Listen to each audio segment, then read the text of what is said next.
డైరెక్టర్లు start camera action అన్నారంటే hero ఎవరైనా సరే ఒకటే యాక్షన్ ఒకటే స్టోరీ. సోకాల్డ్ సినిమాలు వర్కౌట్ అవ్వని ఈ కాలంలో కూడా కెరీర్ స్టార్ట్ చేసిన దగ్గర నుంచి ఇప్పటి వరకు ఇంకా మాస్ సినిమాలకు కేర్ ఆఫ్ అడ్రస్ గా ఉన్నారు ఈ డైరెక్టర్లు. ఆడియన్స్ టేస్ట్ మారుతున్నా ఇంకా మారని ఆ మాస్ డైరెక్టర్లు ఎవరో, ఏ మాత్రం మారని వాళ్ళ సినిమాలేంటో చూద్దాం. డైరెక్టర్ అంటే డిఫరెంట్ స్టోరీస్ తో ఆడియన్స్ ముందుకు రావాలి. కానీ ఈ డైరెక్టర్లు మాత్రం కొత్తదనమన్న కాన్సెప్టే ఉంటుందని మర్చిపోయినట్టున్నారు. కెరియర్ స్టార్ట్ చేసిన దగ్గర నుంచి ఇన్నేళ్లైనా ఇంకా అవే మాస్ సినిమాలు, అదే రొటీన్ యాక్షన్తో బోర్ కొట్టిస్తున్నారు. ఇలా లేటెస్ట్ గా బాబీ మరోసారి తన మాస్ మేకింగ్ ని ఆడియన్స్ ముందుంచాడు.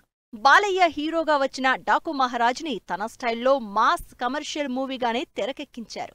ఓ ఫ్లాష్ బ్యాక్, హీరో ఆన్ రియల్ ఎలివేషన్స్, భారీ యాక్షన్ సీన్స్, సెంటిమెంట్, ఇలా తన పాత సినిమాల్లోలాగే సేమ్ ఫార్మట్ లో తెరకెక్కించారు అంటూ ఆడియన్స్ ఫీల్ అవుతున్నారు. బాబీ ఇప్పుడే కాదు, అంతకుముందొచ్చిన వాల్తేరు వీరయ్య, జై లవకుశ, వెంకీమామ, పవర్, ఇలా బాబీ చేసిన మ్యాక్సిమం సినిమాలన్నీ అటూ ఇటుగా అదే మాస్ యాక్షన్ తో తెరకెక్కినవే. ఇక లేటెస్ట్ గా వచ్చిన డాకు మహారాజ్ కూడా ఇలాగే ఉందంటున్నారు జనాలు. మాస్ కమర్షియల్ మూవీస్ లో ఎక్స్ట్రీమ్ మాసిజం ని ఆడియన్స్ కి చూపించిన మరో డైరెక్టర్ బోయపాటి.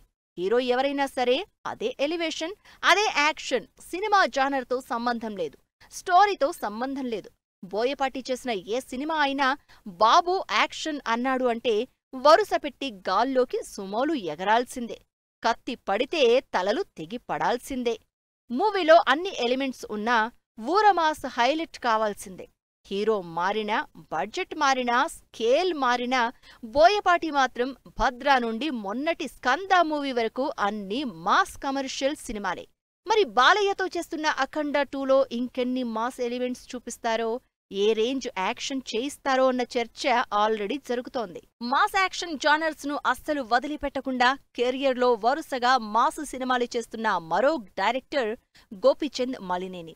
ఈయన 2010లో చేసిన డాన్ సీను దగ్గర నుండి మొన్న వచ్చిన బాలయ్య సినిమా వీరసింహారెడ్డి వరకు అన్నీ కూడా మ్యాక్సిమం మాస్ యాక్షన్ మూవీసే. రవితేజతో చేసిన క్రాక్ మూవీతో ఈ మాస్ యాక్షన్ అనేది నెక్స్ట్ లెవెల్ కి తీసుకెళ్లారు గోపీచంద్. ఆ తర్వాత వచ్చిన వీరసింహారెడ్డి కూడా ఫుల్ యాక్షన్ డ్రామానే. లేటెస్ట్ గా గోపీచంద్ హిందీలో సన్నీ డియోల్ తో చేస్తున్న జాట్ మూవీ కూడా అదే జానర్లో హై వోల్టేజ్ మాస్ యాక్షన్ డ్రామాగానే తెరకెక్కుతోంది. ఇలా మాస్ జపం చేస్తూ ఈ డైరెక్టర్లు మాత్రం అస్సలు మారేదేలే అంటున్నారు.